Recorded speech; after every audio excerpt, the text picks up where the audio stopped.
Sorry, little technical hitch there. It's been a while. I'm a bit out of practice. Welcome, everybody. Sorry, we haven't done one of these for quite a while. It's just been a busy old time, isn't it? I'm kind of using that as a excuse, probably a piss poor one. But, you know, COVID, mental year, all that kind of stuff. And we're finally running it down. And what a year it's been. So as you can see from the promo, who we've got coming on tonight, Nev Bradshaw will be on. I'll be talking to Nev in a minute. And Max is all G'd up, ready to come on. He's currently in transit at the minute. So let's get him on in a while. Again, thanks for sticking with us. We're going to be chatting GPs. We're going to be chatting about Max's new deal. We're going to be talking about Nev riding Skegness and just his love of two strokes and everything. So without further ado, he sat there in the green room. Let's get him on, Mr. Nev Bradshaw. Nev. Yo, Jeffro. Good evening. All Thanks good? for having me on. Yeah, all good. Thanks for having me on. I can't remember. I say this all the time, and people think I just say it for value, comedy value, but I don't really ever make too much note of who I have on the show. Have you ever been on? I don't think you have been on the No, Talk Show. first time on this show, dude. Watched it quite a few times, but first time. Yeah, there you go. So listen, if you've got any questions for Nev, let's hear them. This is what we're going to be talking about tonight. So get the questions in. We can see them, or I can see them. I think Nev can see them as well. So if you've got a question for Nev, let's hear them. Right, Nev. Let's wait to talk about GPs until Max joins us, wherever he is in California, bombing around. Let's talk about Skegness Beach race, right? The reason I ask is because I've never done it. I've never done beach race, and I'm not really into it. I never ever raced Western. The thought of at the end of a long season for me, as a privateer, most of my career, to then go and rag around for 3 hours was just like, no thanks, not into that. But Skegness looks like a kind of cool one. Western is a kind of more dense sand. Yeah. Skegness looks proper beach sand. So how was it for you? I'm kind of with you on that as well, on what your thoughts of the beach race was. I'm kind of with you on that. And even after this weekend, as cool it was to finish second and enjoy the weekend with the lads and stuff, like I phoned my brother-in-law and he like loves the beach races. He's like, that was so cool. And I phoned him and I said, like, even when I was going around, I was thinking this while I was going around. I was like, how do people actually enjoy this? Like, you know, like when I ride a 125 or you ride it in motocross track and you feel good, you know, you get stuff good. Like, I just feel like a complete novice for 3 hours in the sand, you know, like, you know, and you feel, and then I saw some videos and you actually don't look so bad going around, but like the feeling is just naughty. Basically what happened was, at Western, I was working with Fox with Masters of Motocross, and Jeff Walker from SR75 put something on his Instagram. His bike looks sick, or he put a Suzuki up, and I said, "Oh, dude, I'm jonesing to ride." So then he was like, "Well, ride." And I'm like, "Really?" I was like, "Yeah, I'd rather you ride than I ride." So I'm like, "Well, I've got my gear in the back of the van. I can phone somebody and get them to bring me a set of boots." So I bought a set of boots, and I did it. Finished it, like ran out of brakes and stuff. Finished it, and I was like, I would actually like to do well at one of these races, even though like I don't particularly enjoy it. I would like to. It's something I've never done. Is done well at a beach race. So I was like, "Hey Jeff, any chance you could hook me up a 450 for Skegness?" He's like, "Yeah, definitely do that." So I was like, "I'll have another go at it." And just it's a lot different to Western. Like I think me personally, I enjoyed it a lot more. It's more like a motocross race. Like there's a lot fewer guys, and in previous years, it's not as wet. You know, like. That's one thing about Western is you're just always wet, like the whole time. It doesn't matter if it's raining or not raining. You'll go through a rut. It'll clear. It'll be true, isn't it? 100%. Dude. Like you can be getting sunburnt and you're gonna be wet the whole time at Western. It's kind of like it's a special, it's a special kind of rider that kind of. Well, the sand, obviously, the sea stays in it and comes up through Western, doesn't it? That's the thing. So no matter how dry it is, the water just basically comes to the water table effectively. Just comes straight up through. But I was speaking to Todd Kellett and his dad before the start for quite a while, and they both said that Skegness is the toughest beach race that there is. There you go. So Dick Law, Dick, good to have you watching again. One of my two loyal fans. Dick and my girlfriend are probably no, I'm kidding. who watch it? But he, yeah. So Dick obviously covers a lot of beach racing, goes to the 2K, and there you go. Milko Potazek has basically said, riding Skegness was harder than the 2K. So that kind of sums it up. Yeah, I think it's quite intense because it's so short, and all the corners are so sharp, and then obviously with the amount of people, and then we had it so gnarly. So it was the first time in 12 years that the tide had actually come in. So I walked the track and I was like, there's no ways this is running in the morning. Like all the dunes were just filled, and some guy was messing around. I thought, maybe it's not too deep. And some guy was messing around and jumped in with a set of wellies on, and dude, it went up to his waist, no line. His pants were completely wet. And I was like, this ain't going to run. But they managed to build a channel. But then, you think about it, so I think it was 7 times we crossed that. So to get through it one time was hard, dude. Like you wouldn't want to do it again. So to do it 7 times on 33 laps to get through this mud. Like Keller got stuck in the mud. I'm not sure if Greedy got stuck in the mud. It was just, you just sit down, pick your legs up, and just look up and pin it. That's what I'm saying is like the ACLs are crying, the MCLs are crying. But no, once you I always struggle for the first little bit, and then once I change my goggles and my arms calm down, then I actually get a little bit of enjoyment out of it, But tell me this, Nev. I think I know the answer to this. Listen, don't hide behind that, because you still love it. You do all varying kind of races. You obviously used to do what was the one on New Year's Day? The Wild and Willy. Wild and Willy with the bog. If you're not doing that, you're out shredding. I mean, I follow you on Instagram, and every day you seem to be. I know you're a busy man with your job spot. You're gonna give me trouble with the boss. No, which we get onto in a minute. You gig with Fox, but obviously that's part of being in the industry that allows you to sort of do that. But yeah, I mean, you've retired, and yet you seemingly having more bike time and more fun than you've ever had. I always see you, whether it's the 500, the 125, you're in some deep sand track somewhere, then you're shredding it up somewhere else. But like you and Booker, I can't. Proper Instagram influencers, you two. Yeah, I don't know, man. It's like this will probably sound weird, but I actually feel guilty for riding, if that makes sense. I actually feel guilty for doing it, dude, because I need to do it. For myself as a person, I need to do it. And then I look at a guy like Mark Brown and a few guys like that, and I think that's actually cool. Those guys stay in shape, they ride a lot, they race a lot, and that's also what's cool. Or for myself, anyways, I can go do all the messing around and all the videos and stuff, but I can still show up to an MCA race and fight for a championship. I can go to Skegness and still, luckily, I got on the podium. I'm not claiming to be a Sandman or anything, but do you know what I mean? So I've always got something to look forward to. So next year, I'm racing 125. So already, I'm going to start losing weight. In my life, I always need something to chase, if that makes sense. And it totally makes sense. And I'll tell you why, because a man that's coming up to 49 years of age next week, you got to keep going. And I stopped, but then I stopped. I had a really good run. I never got injured, at all. And I've said this before, but I just literally had a clear run from starting at age 7 3/4, all the way through to whenever I stopped, which was 34, 35 racing. Yeah. And so I was ready. I was ready for a break. Never made any major injuries or anything like that. But yeah, you on the other hand, I guess you picked up a few knocks here away and maybe found the pro career a little bit later than what I did. So yeah, it's good to keep running. I'm just looking down the screen because our other guest has just rocked up in his car.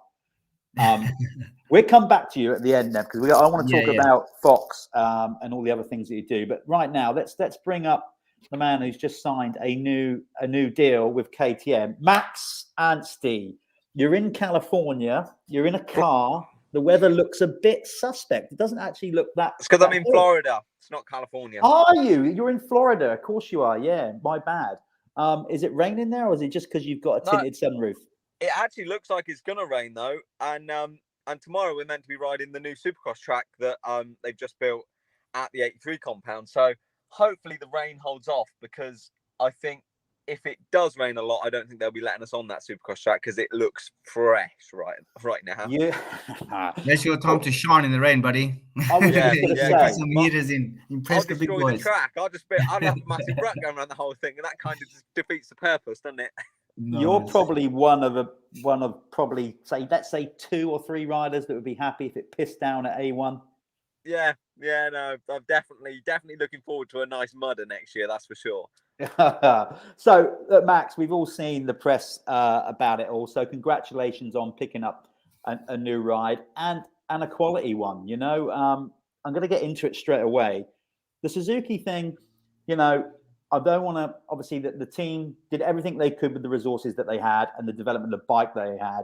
But this probably now feels like you're going to start off on a bit more of a, let's just say, a fighting chance. And that's nothing against the Twisted T team and the HEP team or whatever, because obviously Suzuki haven't progressed the bike, So have you been out on the bike enough already to get a feel of it? And how's it all working with the new team? Yeah, exactly. I mean, at the end of the day, I was talking about this to someone else the other day, and it's like, it's so hard to get your foot back in the door in America. I mean, Nevster knows I used to be good at the Sheffield Supercross and doing all that. Dude, I remember you taking me out when you were 14 years old on a 125. I remember that. I don't forget. Hold on. That's the first person I ever took out, and I didn't even mean to take him out. That's the first person I've ever done in a head-to-head thing. Dude, I still haven't lived that down. I got taken out by a 14-year-old. Has there been any pain back for that, Nev? Have I? No, I've never been able to get close enough, I don't think. Well, I didn't even mean to do it, to be honest. I don't think I did. I don't know. But anyway, Nev, you need to keep in shape, Nev. So if Max comes over and does, say, like, I don't know, Paris next year or whatever, and does a Europe, stay in shape, Nev. Dude, I'm waiting for when he's old enough to do Farley, dude. I'll be about 73 and he'll be 35, and then we can go again. Then I tell you what, I'll come back and we'll get some old bikes and we'll go and beat around a field round at the boys in Oxford. We'll go up to Ashdown, baby. Go around the field, and then we can have a good go. Ashdown, we could go tear up Ashdown and the older ones. Yeah. This will be the greatest race never seen. It's you two going at it. You can use the Supercross season to warm up for it. Exactly. No, honestly, I like the Suzuki thing. It happened because I wanted to get back in the door in America, and it's a tough one. I've been racing GPs for so many years, and it's hard because the Americans, to be perfectly honest, they don't look at the Europeans. I mean, they have more recently, but they don't care about the Europeans because they think that you cannot ride Supercross. So I'm really happy with the way it worked out with Suzuki, just to get me in the door, to come over here and get my feet wet with it and show that, okay, look, I can ride Supercross. I can be competitive, with what we got. And of course, it was a little different team set up and things to obviously being on factory teams. But then now I was happy that I did enough in the last couple of years. And I know it's been a crazy couple of years for everyone, but did enough to be able to get back on an Austrian bike. And I was talking to Robert Jonas when he was out here, and I was messaging him, and I'm like, look, I just want to do anything that I can to get back on an Austrian bike, because I know for a fact on outdoors I can be competitive for the championship, and in Supercross I want to be able to just race. I didn't come all the way here. I didn't travel halfway across the world just to make up the numbers. Like, I'm here to compete. I want to race. I want to be in the side of the top 5. I want to be battling for podiums, whatever that is.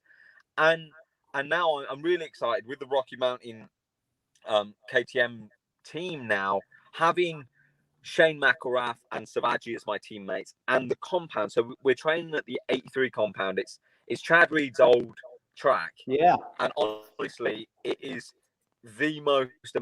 If I won the lottery, I could not build a better place. It is the most amazing facility I've ever been to in my life. Like, the outdoor track is absolutely unreal. It's a mix between my practice track at home that Nev's has been to. Massive jumps. So it's got massive jumps. Yeah, we've all been there. We've been there. Holland and that, like, it's sandy with massive jumps. And then there's 2 Supercross tracks. There's a gym there. There's 4 workshops. Cooper Webb trains there now with us full time, and Hunter and Jet Lawrence, and my teammates. So I'm around championship guys. So for me, that was a massive part of this deal, was just being able to put myself in a position where I can grow and I can get better and better and better. Yeah, being in California the last couple of years with Suzuki, it's fine, but we haven't had the test track. I've been going to the local tracks, and not being funny, like I've been the best one at the local tracks, but I don't want to be the best one at the Supercross tracks because I don't know what I'm looking at. Whereas here, I'm riding with McElrath with all these guys that they're doing stuff that I'm like, oh, that's pretty big, or that's like they're doing that a bit different to me. So I'm actually learning and trying to progress to be Fair play. It's really cool. I'll tell you what. I mean, for me, I know you've raced America before. You went over there as a relatively young kid. You've been back and forth and done a few things, but arguably this was the first sort of full year you've done where you've had like try to get a full year on the 450 in particular, obviously, because you moving up of a whole season of Supercross and Motocross. Do you feel getting a full season in and staying relatively injury free and getting the majority of it done as just giving you a better platform than ever before, because you now know what it's all about to do a full season? Yeah, I think it's really important. I mean, you know how these seasons are. They've been so long, especially with COVID. It's like everything got pushed back. Everything got pushed back, and then it's like the season is so long. So I was happy that I finished the outdoor season strong. I ended up with a fifth, I think, in the last race. Like, was solid, and my base was pretty high. So my base fitness level, everything was pretty good. So I could then go into the off season, work a little bit on myself, go back in the gym, do a bit of strength stuff to actually get myself at a pretty good spot to now start riding Supercross. It's base and fitness and all of that. It comes from years. It's not just one off season. Like one off season is not even enough. So I felt like I did finish the season well, and I put every moto in, as strong as I could. I didn't just kind of hack about with the last few races and not really care. I was there to work as well for myself, so that then I could go into this off season and feel strong. So, anything can happen, and I've been in enough off seasons. I know in the World Championship it's different, but it's all relatively the same. We're now building up to that first race, and I'm definitely excited for it. Yeah, we are, because obviously we got a Brit doing Supercross, which is always cool. Obviously, we've always kind of followed Dino a bit and taken him on board as a UK, a Brit rider, but he's kind of been there from the get-go. You've got Woodcock now doing it, so the winter months are going to be a bit more entertaining, knowing we've got some decent Brits to follow. Can I ask Max a quick question? Yeah, absolutely. I'm just to the viewers. Obviously, you've got to bear in mind that Max is a busy man and he's on the road at the minute. So apologies for the not so great signal. He is using what you want, 4G, 5G? No, because I when you speak, it's like really crackly. So at the beginning, it's crackly. Yeah, that's all right. We are getting you through enough that we can understand what you're saying, and that's the main thing. Just don't talk like that. No, it's not your fault, is it? Just don't talk like that when you're on the box at A1. Make sure you come in loud and clear then. I thought I was going to be back at home on the laptop by now, but you know how it goes. Mate, you've committed to it. And one thing leads to another, and you're flat out going round in circles. Max, I am not complaining. The simple fact that you've made the effort to come on when you're busy, I really appreciate it. And I'm sure all the Brits watching and everybody around the world does. Go on, Nev, you got a question for Dude, him? I want to ask you a question. It's something I've always wondered. I've obviously never ever done a Supercross in America, but I've obviously done the arena crosses with you and stuff, and some of the Supercrosses. Like, when you're in there now, like, are you at a level now where you've done so much riding and stuff, and you've got such a good feel on your bike where you aim to go, or do you still shit yourself to kind of like sit there on kind of to go onto the Supercross track for the first practice? Good question. I got half. Like, what is your feeling before you roll onto the track for the first time? Are you like, yeah, let's go get this, or are you like, I don't know about this? Are you still shitting it? I'm proper excited still to go out there. Are you? Ride every single time. Like, literally riding these tracks and being hit. It's like I'm a kid again. It's like I'm 16. Like I got into the routine of GPs. Like, I knew when I go to Czech Republic, I knew when I go to Germany, I knew what it was like. Yeah. I feel like I'm a little kid. Like, I feel like I'm Jet Lawrence, a 16-year-old, and I Yeah, look at the track and I want to break it down. Like, I look at something like, fuck, do you think you could quad that, or like, what could we do through this section, or tire tap that, or it's nice. I think in a weird way, it's given me longevity in even my career. In a way, like, I feel like it's all new and exciting again, and it's so different. And not many guys get to experience that, because the guys that are at GP level kind of stay at their GPs and don't really mix with doing. You get kind of comfortable with it. Even the British Arena Cross stuff, like, you don't get to do much mixing, so it's it's definitely cool. That's pretty sick, though, to think like you've been racing since you've been, 5 years old, dude, and you still get something like this scares the hell out of you after doing it for like 20 years straight, you know? Yeah. And exactly. You do it every day. You do it every day of your life, and you still line up there like bricking it to kind of go again, you know? I got something to add to that, guys. I'll tell you what, it doesn't really go away when you finish racing. What I mean by that is, I obviously call a lot of races now and do commentary and whatever, and I can honestly say, no matter what race I'm commentating on, I still get nervy before the gate drop, and I'm not even in the sodden race.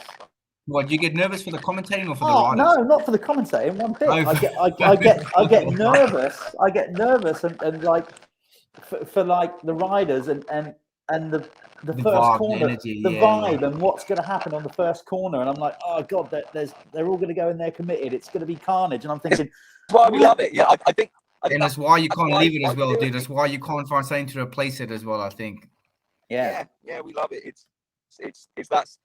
I mean, my dad always said to me, "That's what you miss. You miss that when you don't do it. You miss that when you're on the gate and you feel like you're tired. You don't want to go out. You're like, oh, what's going to happen? You're yawning. But that's that's your body getting yourself ready to roll. And like, you love it. A1 will be something else when it go lining up, because it's just it's always the marker, the start of a new calendar year, the new season. It's just the whole world's watching. Who doesn't watch A1? That's gonna be good. Looking forward to that. Max, you've been busy today, so I'm not sure if you've been aware of what's been going on in MXGP. Any idea?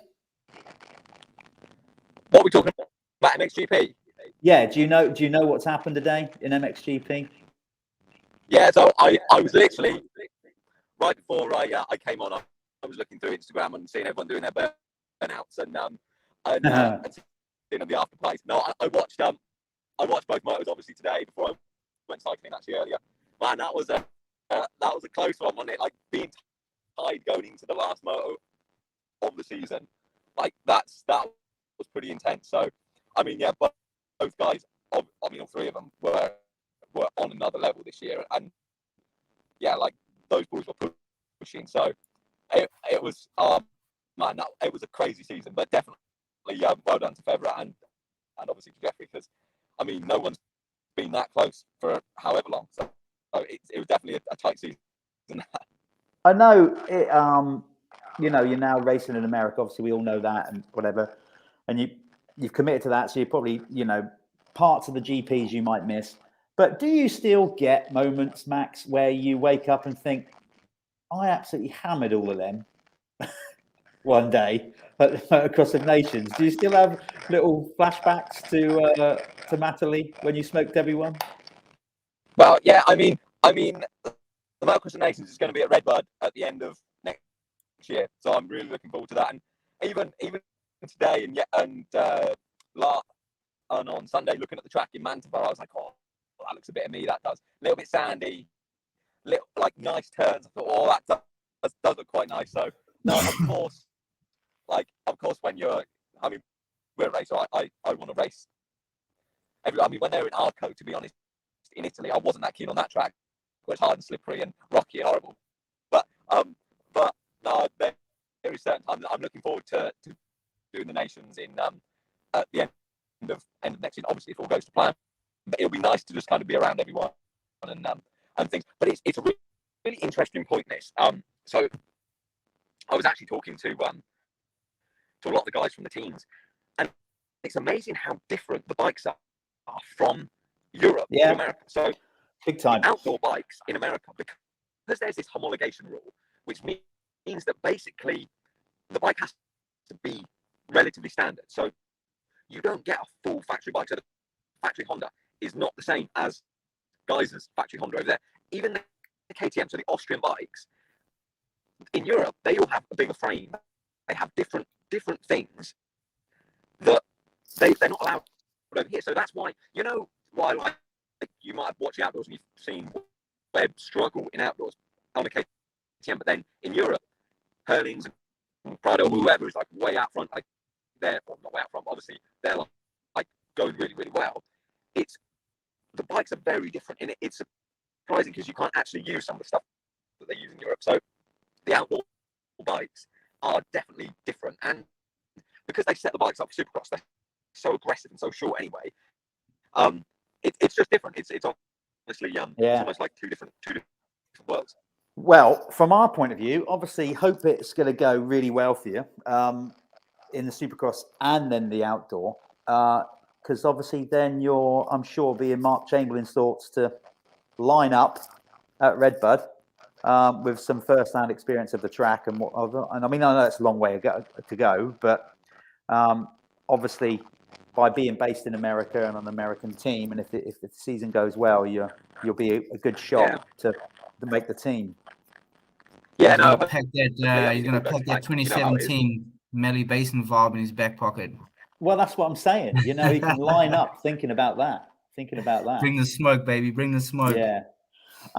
Listen, Max, we won't hold you up any longer because I know you're busy, and honestly, I really appreciate you coming on. I know everybody watching. It's been the signal started off great, by the way, which is a shame. First 5 minutes, we could hear you clear as a whistle. But Max, I really appreciate you coming on. We'll do this again. Obviously, when you get Anaheim up and running and you get the Supercross season mid-season, we'll have another little catch up like we did last year. See where you're at with it all. We're really pumped on it all here in the UK. The fact that you know, on a bike that you want to be on with a good team behind you, and we're really looking forward to seeing how you go. So you'll get a lot of support from us in the UK, mate. That's for sure. No, thanks. Cheers, guys. It's literally, it's hard to hear, but I appreciate that. And before you go, then just bear this in mind. Just, you know, this is recorded. This has gone out there now. So the bottom line is this face-off between you two for Nev's redemption at some point is going to happen. And when it does, I want to be there to see it. Jeff, if I'm going to be 70, dude, you're going to be struggling to see this. No. I mean, he's got, how many more years do you reckon he's got? He's probably got, Max, how old are you now? Me, I'm 28 now. 28. So let's say if you go to as well, dude. Yes, but let's give him another, say, 5-7 years, Nev. You'll still be riding a bike, Nev. I know you will be. You just can't. What I'm saying is, Nev, you just can't clean him out when he's got a career on the go. As soon as that career's finished, right? Dude, you might see me talking like this. You might see me on the 500 at Anaheim if this keeps carrying on. Nev was, I got to say, Nev was shit hot on his 500 at our little Supercross, our Airborne Gunner Supercross. Yeah. I don't think you could wheel tap the whoops at Anaheim, though, dude. I think it's a bit of a different story, eh? Well, you could, Nev, but my God, you'd have to have kahunas the size of my head. Yeah. Anyway, look, Max, go and do your thing. Say hello to everybody. You got your wife's next to you, and she's driving. Yeah, she's not driving now. I'm waiting outside the shop. She's in there. Oh my God, you could be there for hours. Yeah. Well, no, thank you very much for everything. Sorry, I can't hear you. No, mate, no worries. We'll do it again. We'll do it again when you're at home. You know, and you get a few races under your belt, and we'll get you back on a sensible time when you're not running around and catch up with you then. Yeah, brilliant, Bob. Cheers, boys. And cheers, Max. Thanks for coming on, man. See you later, bud. Good luck, man. Cool, man. See ya. Cheers. Cheers, mate. So there we go. It's good to get him on, really. Obviously, he's busy. You know what it's like, Nev, when you're a professional racer. The time. Yeah, it's pretty cool he took the time. Everybody thinks it's a dream job, but I've said this before, it's a job. You're always busy. And talking of jobs, you are exceptionally busy, even though you finished racing. So getting back to, what do you do now, Nev? Tell everybody in the Me UK now, I'm a pen pusher now, dude. Work behind a desk is what I do. Yeah, exactly. We've got the same vibe. But No, you've still got calluses on your hands because you still Yeah. ride. I mean, I have literally like I'll be moisturising soon. Oh, Christ, dude, like I'm not worried about the callus. I'm like, if you notice, I'm sitting side to side. Like I'm struggling to sit after Skegness. Got like calluses everywhere. I'm trying to like let it like, yeah, it's not ideal. But no, so in February, I started with Fox. So obviously when I stopped racing full time, I was coaching for like 5 or 6 years there, and then just progressed something new. So yeah, no, it's pretty cool. It's a very different life, obviously, working 5 days a week and but still within the same trade, and like really enjoying the different side of it. Like it's obviously a lot different to racing, but it's the same people, it's the same language, it's the same vibe. It's just learning a different way of doing it, like learning the systems and stuff like that. And at the start, it was kind of hard to learn, but now I've got my head around it, and yeah, it's definitely getting easier and easier. And then, like I said to you earlier, tomorrow we've got a Fox ride day and stuff like that really excites me, and having a little bit of input into the riders we choose to support, and that side of the job, really excites me. And obviously being involved with the brand like Fox was as a first time job is pretty cool. So I was going to say, so what is your actual job role? Are you like looking? Are you kind of like brand manager? The sponsorship manager looking for? No, nothing like that, dude. So I'm literally just a rep. I'm a sales rep. So I look after the south of England and Ireland and Northern Ireland. So basically, just take orders, go into shops, make sure everything's cool, do like all the pre-book seasons, explain all the new product, do product training, merch the shops. So all that kind of good stuff, And then obviously, like where I'm still like in touch with the sport, I get like a little bit of input into the riders we support and the events that we do, and and I think also like talking to the dealers. Like I think I've got a good eye for what will work in the marketplace and what won't, with being involved with it still and for such a long time. So I think like I think the dealers respect what I say a bit more, because it's where I wear the product, totally. And what's going on in the marketplace, kind of where we're going in the future, and the more I understand the business side of it, the easier it's getting. But then it's obviously going to come across a lot better as well. Do you think, I found this when I packed in riding and whatever, that you end up learning or knowing more about the sport than you actually thought you did? Oh, massively, dude. And also sense. Like you learn the mistakes that you made that you don't actually see at the time, but now that you're on the other side, you can actually see the mistakes that you made.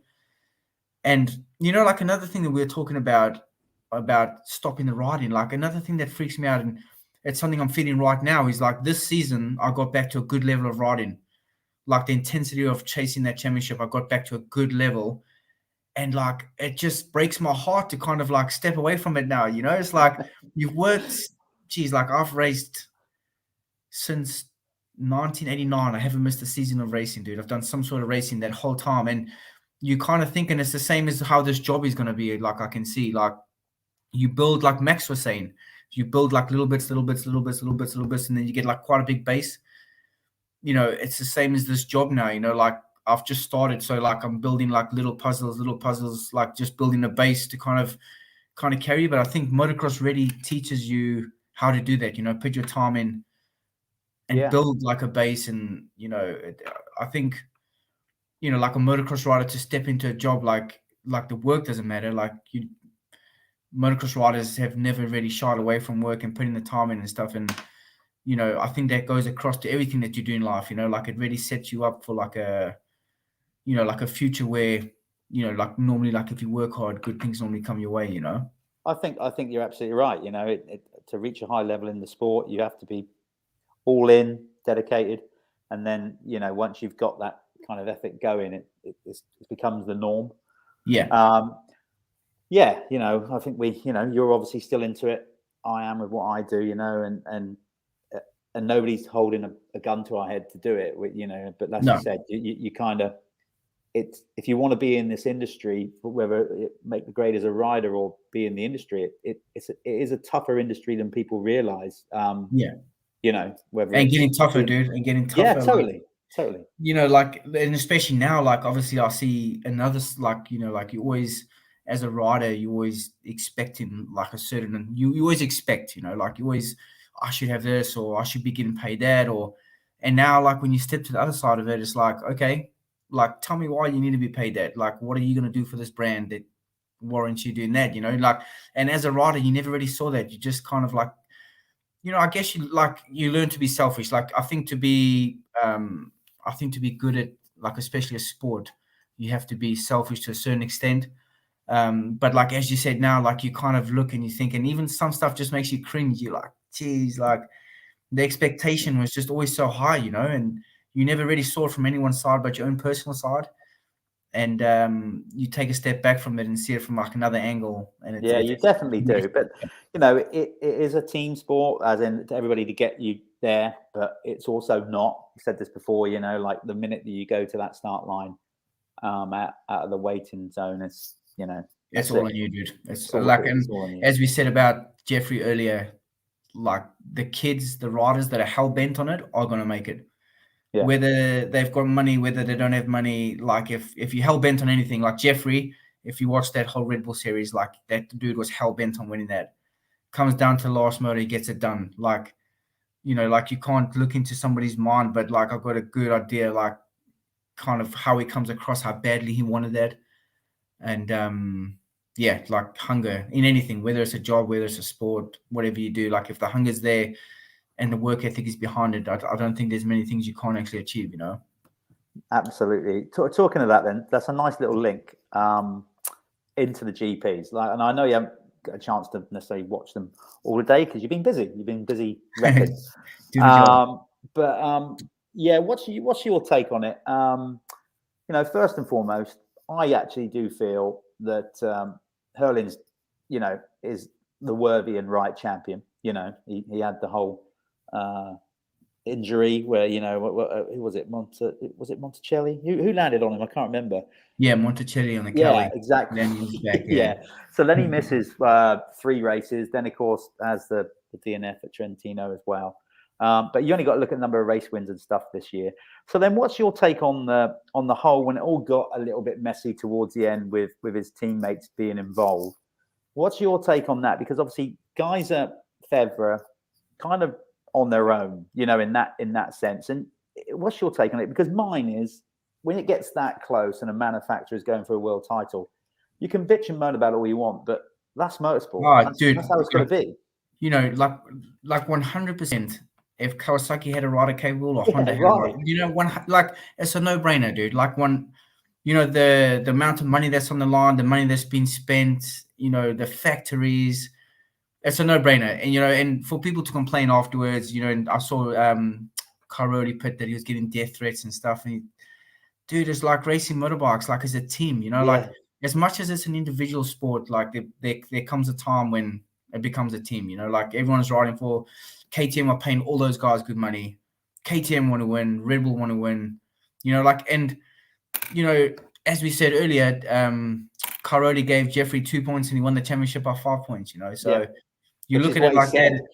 But it's quite cool. Like I think with bringing Fernandez into the 450 class Honda, like I think that brings, like, motocross needs that spice. Like everyone's like, oh, I wonder what's going to happen when this happens and that happens. That needs to be there. Like I think this year the GPs massively gained respect from everyone with the racing and stuff, and it just took a step forward. And it's stuff like that, like there's a massive vibe around it.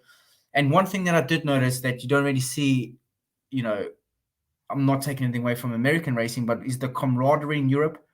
Like those guys raced their asses off. They were bashing each other, and after every race they shook each other's hand.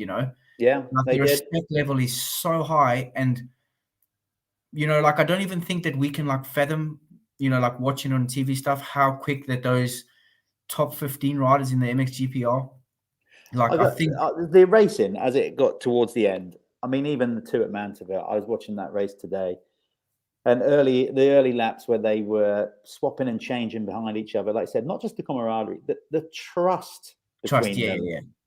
Over some of those jumps and stuff like that. I know we got the whole thing with Prado cutting over people and all that when he, in Germany, when he cut across on Hurlins and whatever. But those 3 in particular, guys, and them lot, they have been, Federer and Hurlins have just been, I've just been watching, thinking, Class, God, dude. but not only that, there's the there's speed one they're word for doing that it. that describes those 5 guys, and that is class. Yeah, That's it. They're pure class, like on the track, off the track, racing.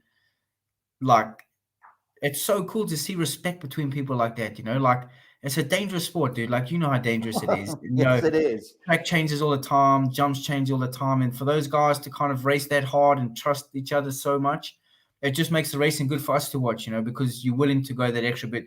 You like you'll know when you're racing with a guy that's a little bit sketch, you never really like go all in because you know there's a good chance, you know, you're both going to end up on the ground. But when you can trust somebody and know that, you know, they'll probably put a move on you, but they're not going to put you on the ground, you can race that a little bit harder with him, I think. And I think that's what came across and why everyone was so into the season was just because how good the racing was, you know.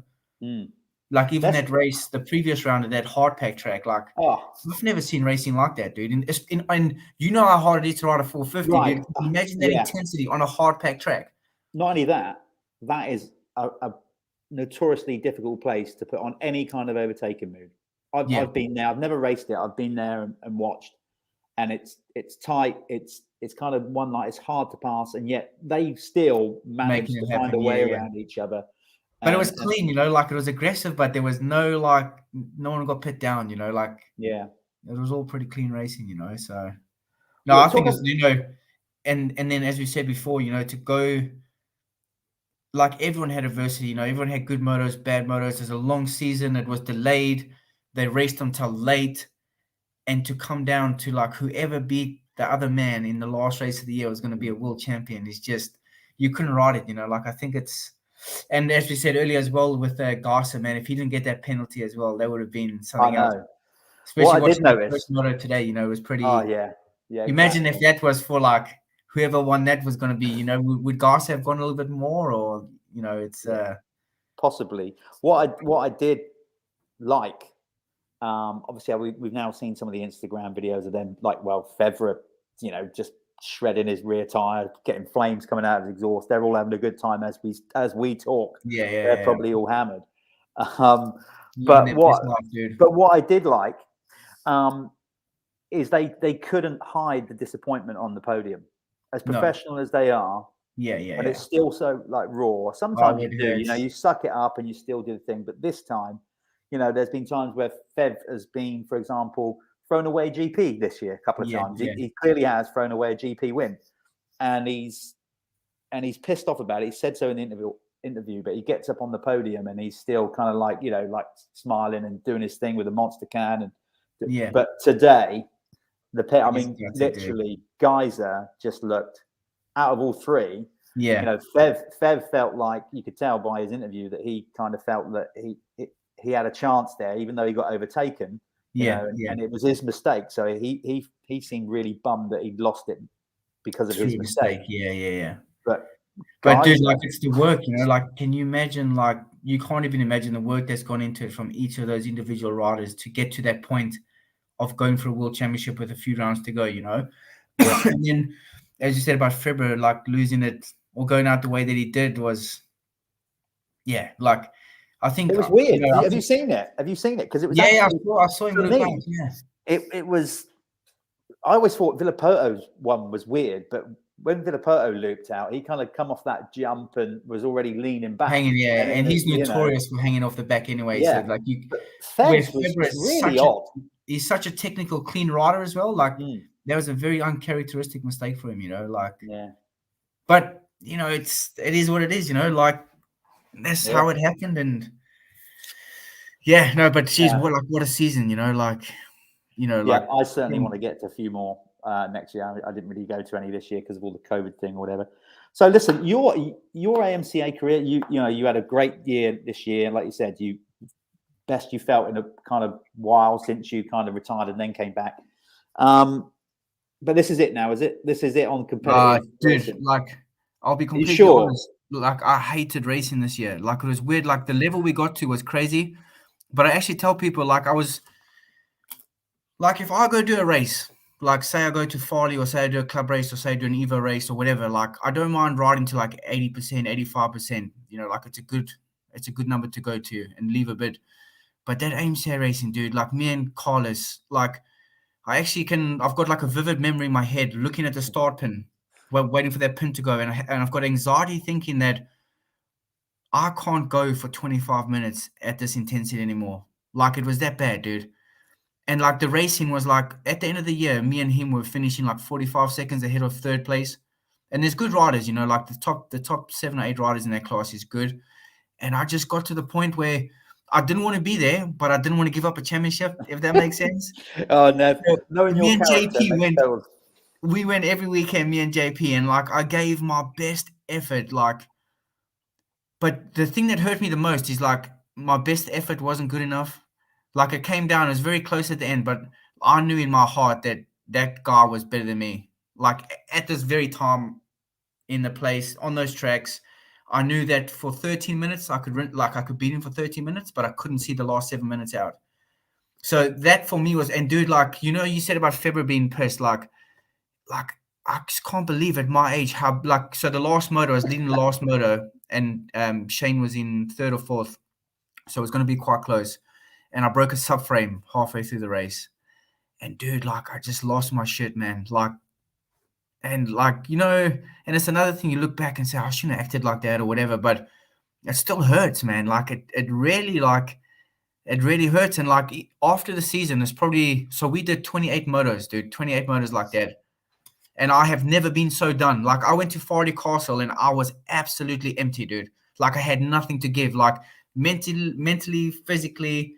And I sat there and I'm like, I'm never, ever going to do this anymore. Like, I'll go race 125s and enjoy racing 125s, but I'm never going to chase a championship riding for a team in my entire life again, dude. It's the first time I've actually not enjoyed motorbike. Like, I got to the end of that and I thought, I'm not into this anymore, dude. And I took some time off, and then I was like, rode my 125 a bit, and then I was like, oh no, this is cool. I'm gonna go race 125s next year. That maybe Nev, when you said like things broke and you were getting more agitated and aggravated, I think that just happens when you get old. I think subconsciously you start just not even realizing it, that you start worrying about time. And you're like, oh, that's a missed opportunity. Whereas before, you always kind of feel like you always kind of feel when you're younger that you're going to get another chance, and then you know, this is a sport, a young man's sport. Of course, you can't be highly competitive with younger riders for very long. You know, age does catch up with you in the end. So that's what frustrated me, is I knew that this was my last chance. And you know, like, you know, I've won Red Bulls, British Masters, Supercross championships. Yeah. And I was so pissed that I lost out. Like, I'm never going to win an MCA championship. I came both times in 19. It was 6 points in the 450 class, and then would have been like 6 points this time again. But I think the biggest thing, and it's an age thing as well, is like my body's not there. Like I can't, like, my best isn't good enough, and that's a horrible, like, most of your career, like, if you like at your prime, you put your work in, your best, especially at like a domestic level, is going to be like enough. Yeah. And it's not anymore, and that sucks. Like, I'm not willing to kind of like I want to ride for fun now. Like, I don't want to be pissed off and stressing about, like, you almost, I found, you know, it seems like you're doing the same thing.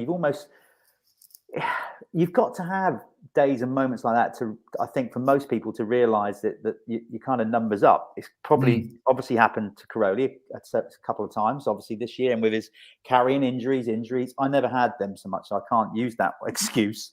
But I kind of knew, you know, like that, almost in an instant, like, no, I'm done. It came on that quick, you know. I distinctly remember the moment I was at Desert Martin. I got a good start. I can't remember, probably about 4th or 5th in a British Championship, and I just looped round, went over the, you know, the kind of the drop down there, past the finish line, over those 2 tabletops, came round to the big tabletop along the top, and it was all sort of rutted out. It was the second motor, I think. And I just looked at it and thought, fuck that. I'm not jumping that. Now. Yeah. And I anchored up. I literally just anchored up, caused a pile up behind me. Yeah. They're like, you realize I look around and there's about 3 or 4 riders who crashed behind me, because like, what are you doing? Yeah. Just toured round back to the van and went back. You know something funny, though, dude. This will make you laugh. I literally don't want to be out there. It's mental. I've retired and started so many times that you know, that exact thing you're talking through, I've probably done that 6 or 7 times, dude. When I've got to that point, this is shit. Like, I suck now. This is not for me. And then you talk yourself back into it. And that's actually what I was quite impressed with was this year was like to come back to a level or speed that's that high. And then it makes you think, okay, like, I wonder if, like, say I could ride full time and I had mechanics or I was getting paid to do it, like, would you be able to get back to like a good level? And I don't think you can, dude. Like, I think it's just like something that keeps you going, but it's like a bit of a fairy tale, you know? Like, I don't think you'll ever be, it's a classic saying, you'll never be as good as what you once were. I'm glad you're letting it go, Nev. Let it go, Nev. Let it go. Dude, See, unlike I'll let it go a little bit, but I can't ever completely let it go. Unlike you, I did the complete opposite. Done, clear break. Thank you very much. Don't ever want to do that again. Yeah. As in racing. Still want to ride a bike. In fact, Steve Alford, who Steve's having a little moan up about the tracks. Unlike Steve who's still watching. Unlike Steve to moan about track prep. Your Facebook statuses are legendary, dude. I actually look forward after an MCA race on a Sunday night to read your Facebook statuses, dude. He is almost what you got is a yin and yang with Steve Alford and Billy Barker. Billy sits in the bath and is like everything's great and groovy, loving it. And more often than not, Steve, we're not putting you down as a pessimist, Steve, but more often than not, I mean.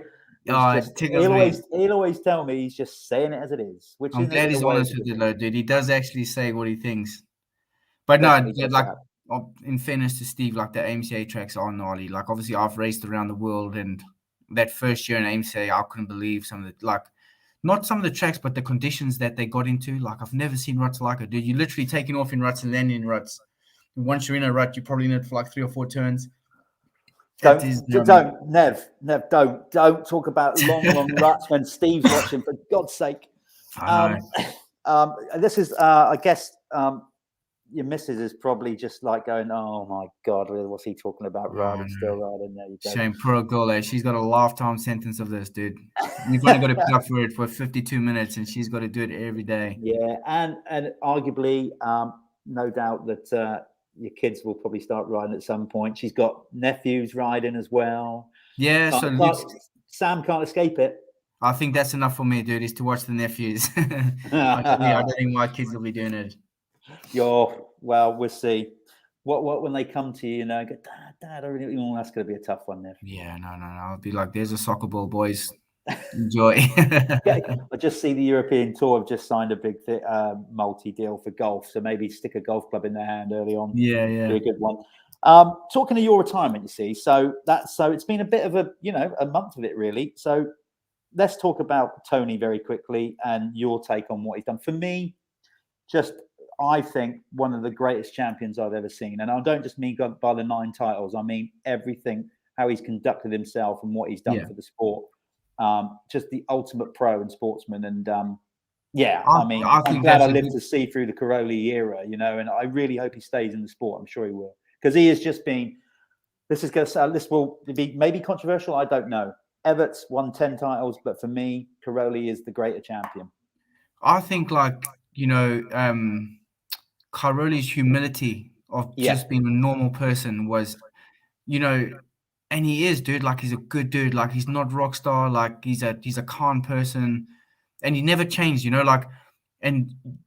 Talking about you talk about in athletes and stuff. You got to learn to lose before you can win. Like, dude, that guy didn't qualify for like a whole season. Yeah. He wanted it so bad that he didn't qualify, and then when it clicked for him, I remember because I was doing GPs that year when he was on the Ducati, when it was 222, when it clicked for him, when he's getting those good starts and stuff. Yeah. And again, just like a guy that's like come from absolutely nothing, that's hell bent on, first of all, loves, and it comes across that he loves riding motorbikes. He loves the sport. He loves the fans, but he's also willing to work, and like a clever dude. Like if you see the evolution of how he's changed over the years, he changes with the times, like you think going back to 2005, it's almost a different sport now, like the sport has changed. You look at guys like Philip Hartz that he raced with, Tyler, Swanee, that guy is still capable of winning a GP once everyone's moved on and they like maybe 6 or 7 or 8 years into a new career. That guy's still winning GPs at 33, 34. Yeah, well, not only that. Look at like I said, tracks have got faster, bikes have got faster. There's more rounds in a year now than there ever was. So that's more of a demand and everything as you get older as well, that we're talking about.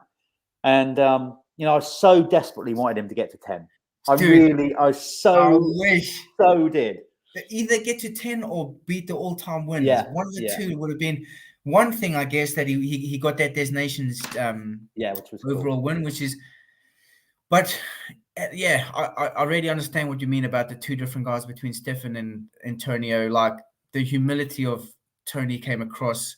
You know, he was like maybe like once or twice with, I think Guarneri was the only time he like lost a little bit of class when he kicked him in the back when he was super young. Yeah. But you know, like you see Jeffrey Hurley is bowing down to him. Like everyone respects the dude.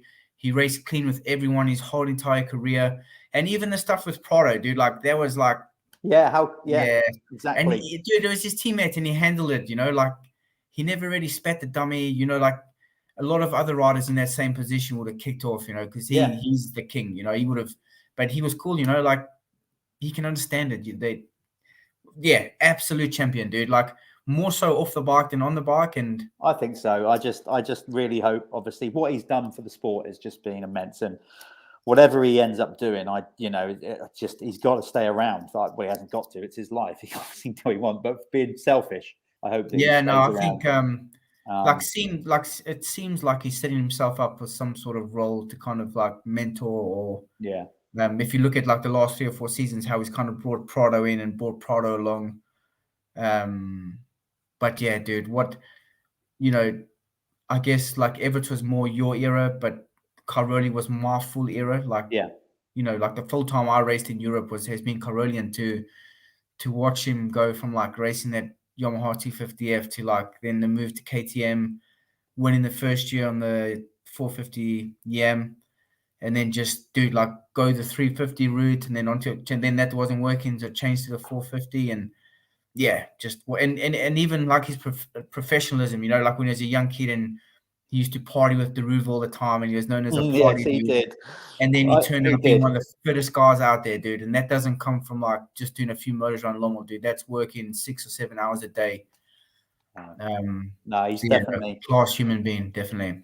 Yeah, he knows how to have a good time as well. I've been at a few parties with him. And And Deruva. Yeah. And God, it's just Deruva on his own is a next level, dude. Next level.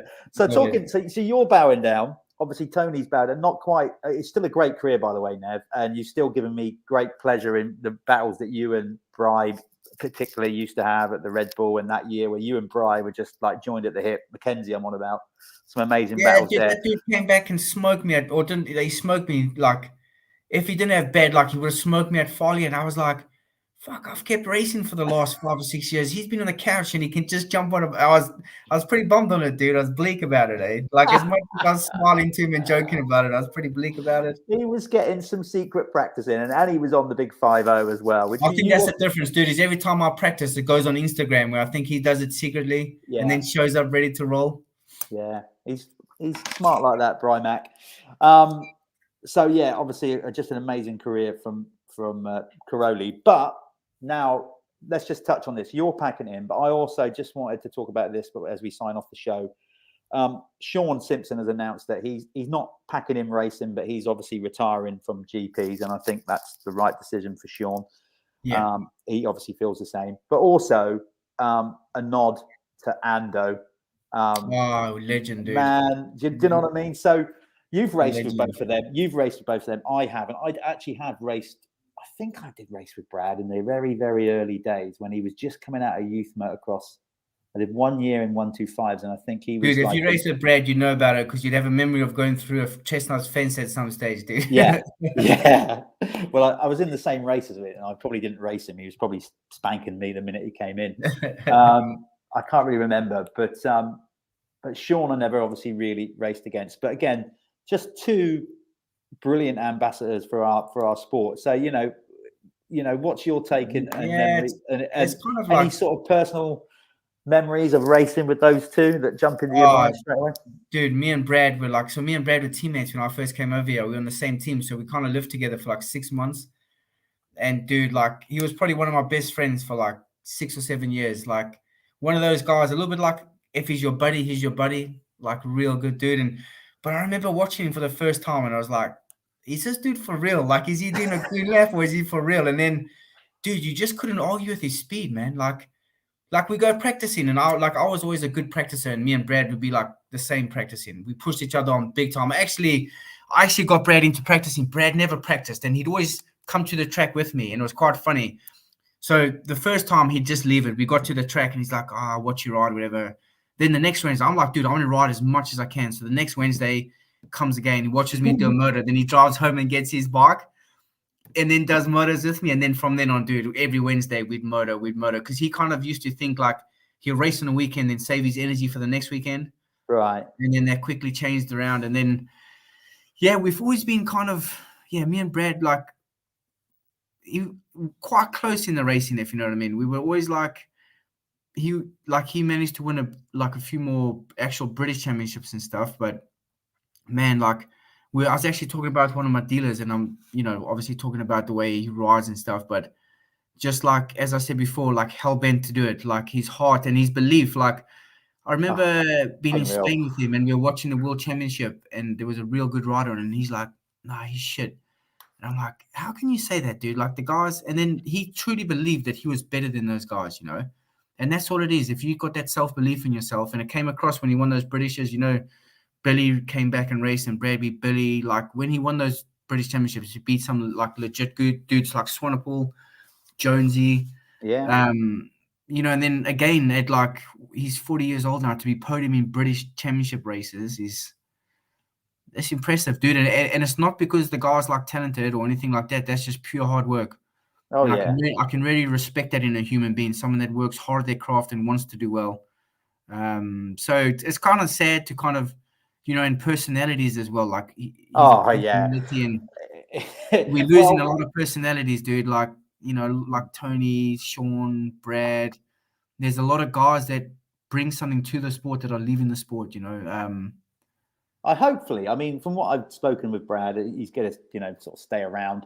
Obviously, Vinny is now racing. So before you know it, just like that, 10 years will fly by, and then Vinny will be lining up. And 100% he'll be in the British. The path he's on now, for sure he'll be racing British. Yeah. And then going on to Sean, I raced, obviously where I used to live in Scotland, like I really got on really well with Sean's dad and his mom, and I think they kind of felt sorry for him a little bit being on my own. Like his mom kind of mothered me a little bit, and I really like enjoy, like every time we go racing Ireland, they'd be there and stuff, and kind of to see, like when I was racing Sean, like I would qualify for GPs and Sean wouldn't. He'd always be like on the cusp and not get in. And then, geez, just all of a sudden one year when he went in that Kawasaki, just clicked for him, But again, like a guy that had, to do like so long not qualifying and still stick to that game plan, and then he ends up winning GPs, takes a lot, dude. Like how it is. Totally. And, and often thought beyond that as well, when they first started doing them as well, they were still working and basing themselves out of Scotland, which in itself is just. And just the way that dude, like living, like obviously Willie's old school. Like I remember them living in like a Sprinter, like the whole family lived in a Sprinter, like sleeping at the ports, like I can really like appreciate people that did the hard way, like few people get a golden ticket and then there's people that work their way to it, and yeah, that's a family that. But it is, and I've got to say that's how it worked for us as a family. So it's the same thing, and actually that's the bit that is the greatest reward I've had out of the sport. Wasn't the results. It was the fact that we shared all those moments together as a family going off racing. Genuinely, even though, so it doesn't matter if you're racing a club race, or you're chasing a GP dream. Oh, dude, like we did. If you're doing it with a tight group and a family, they're the bits I remember most from my riding career. It's honestly occasional flashbacks to a good race or something I did or whatever. But if you ask me to think about my career in that GP racing, more often than not, it would be the shenanigans that went on between rounds. The actual racing.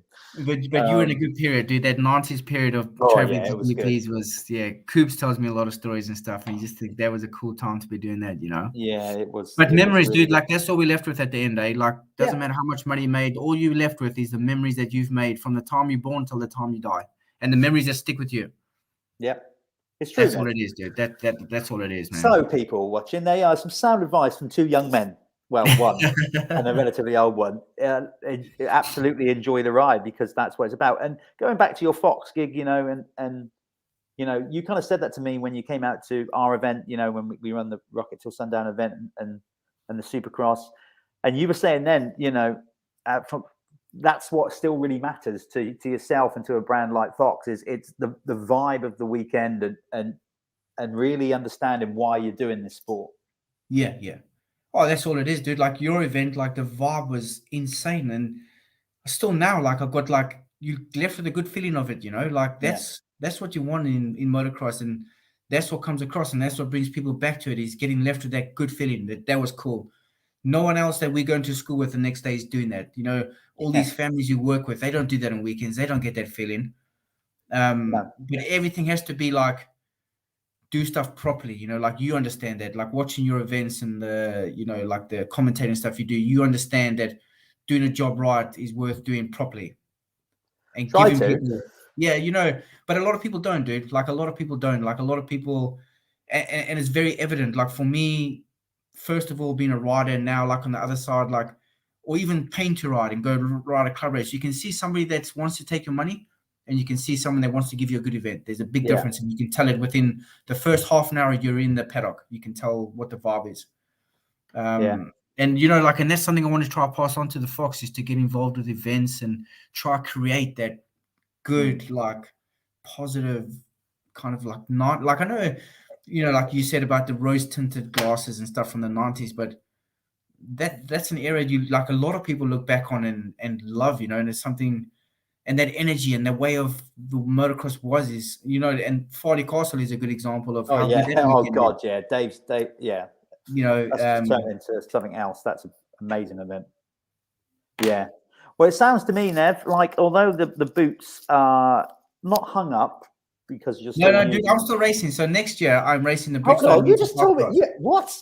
No, I said I'm not going to race for a championship, so I'm going to race for fun. Like, right. So I'm going to pick and choose. So I'm doing the Bridgestone 125 championship. I bought a YZ 125 and a Fantic 125. Then I'm going to race my 500 at some EVA races, and then I'm going to do some stuff with Jeff Walker and the SR75 team. So, but there's going to be no chasing a championship. Like, I'm not riding for a team. If I want to race, I'm going to race, and if I don't want to race, I'm not going to race. Like, it's that easy. So that's kind of.